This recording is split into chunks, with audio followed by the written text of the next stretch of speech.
see there's some kids here. Have any of y'all ever been to a farm? Yes. Yeah? Yeah. You see any big animals there? Yeah. Okay, then you're going to like what I'm talking about.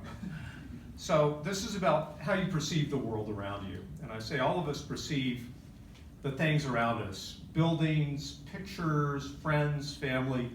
Something that looks objectively the same changes as we change, as our perceptions change.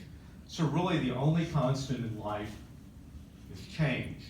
And this lesson especially hit me recently on the topic of all things barnyard animals.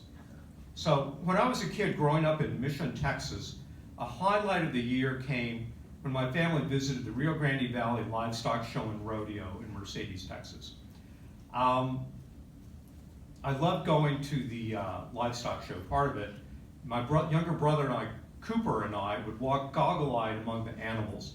The cattle looked like the size of railroad cars, and the hogs looked about the size of the piano over here. In fact, I became so involved in this, I actually built up my whole little menagerie of plastic cattle, Herefords, Brahmas, and Angus, and they're like really cute in my room. So fast forward 40 years. Cooper is living in Houston. I'm living in Connecticut. I went to visit him, and the first thing we did was he took me to the Houston Livestock Show and Rodeo, which is the big time. It doesn't get any bigger and better than that. So I felt like I was in a time machine.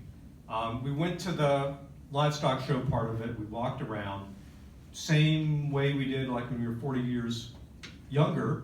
But this time, my perception changed. Everything looked a little different. I saw the cattle, the Brahmas, the Herefords, the hogs, but they looked a little more subdued. They looked a little bit smaller.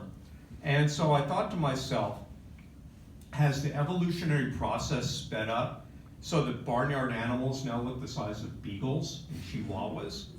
Well, were the Brahmas now in petite sizes? No, of course not. I had grown up, and what looked enormous to me when I was 8 years old looked a little smaller when I was 48 years old. The critters were the same, but my perception of them changed.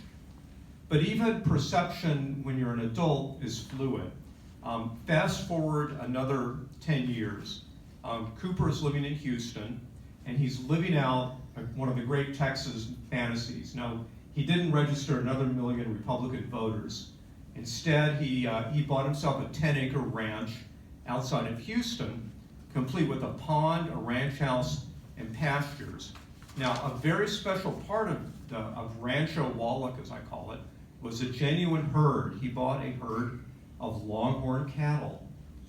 Cooper calls them yard art. They're not for food or show. They just kind of wander around the pastures, eating hay, pooping, and occasionally getting pregnant.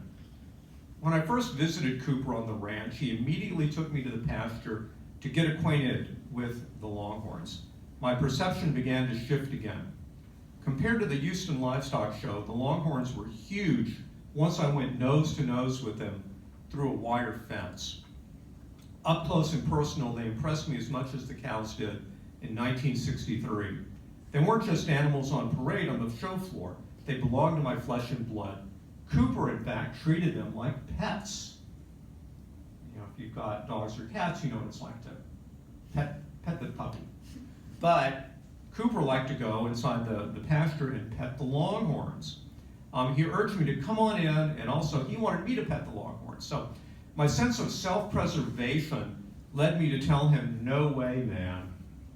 Because I viewed the horns as 1,500 pounds of perpetually annoyed killing machines.